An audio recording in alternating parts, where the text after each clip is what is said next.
কখনো কি ভেবে দেখেছেন যে মানুষ সত্যি অন্ধ নয়, তবুও অনেক সময় অন্ধ সেজে থাকে? চোখ মানুষের শক্তিশালী দরজা। এই চোখ দিয়েই মানুষ পৃথিবীতে দেখে, রং দেখে, সৌন্দর্য দেখে, আলো দেখে। কিন্তু এই চোখই আবার মানুষকে লোভী করে, আকর্ষণে টানে, ভোগের পথে ঠেলে দেয়। একটি দৃশ্য চোখে পড়ে, মন আকৃষ্ট হলো, আরেকটি দৃশ্য দেখল, লোভ জন্ম নিল, আরেকটি দেখল, তুলনা শুরু হলো।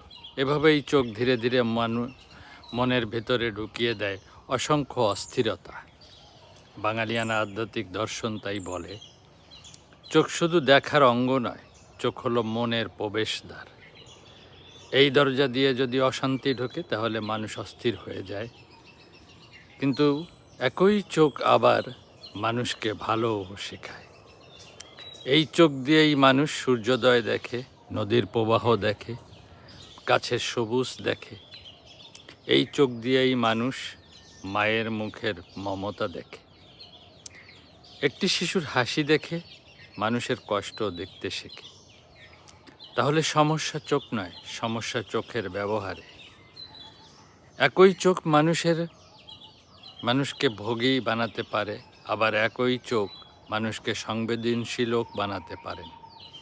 তাই বাঙালিয়ানা আধ্যাত্মিক দর্শন একটি গভীর শিক্ষা দেয়, কখনো কখনো মানুষকে অন্ধ সেজে থাকতে হয়। লোভের দৃশ্য থেকে অন্ধ, অহংকারের দৃশ্য থেকে অন্ধ, অন্যায়ের দৃশ্য থেকে অন্ধ। কারণ সব কিছু দেখাই জ্ঞান নয়।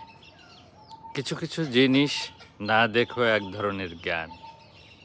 যে চোখ শুধু ভোগ দেখে সে মানুষকে অন্ধ করে, আর যে চোখ সৌন্দর্য, সত্য ও মমতা দেখে সে মানুষকে জাগিয়ে তোলে। তাই প্রশ্নটি খুব নীরব কিন্তু গভীর। আমরা কি সত্যিই দেখছি, নাকি চোখ খোলা রেখেও ভুল জিনিসই দেখে যাচ্ছি? তো আমাদের এই মালিক প্রদত্ত চোখ এমনই একটা দরজা, যে দরজা দিয়ে মানুষের মনের অনেক সমস্যা ঢুকে, আবার সমাধানও ঢুকে। তাই কখন অন্ধ থাকতে হয়, কখন চোখ খোলা রাখতে হয়, সেটা শিখতে হয়। ধন্যবাদ, ভালো থাকবেন। মালিক।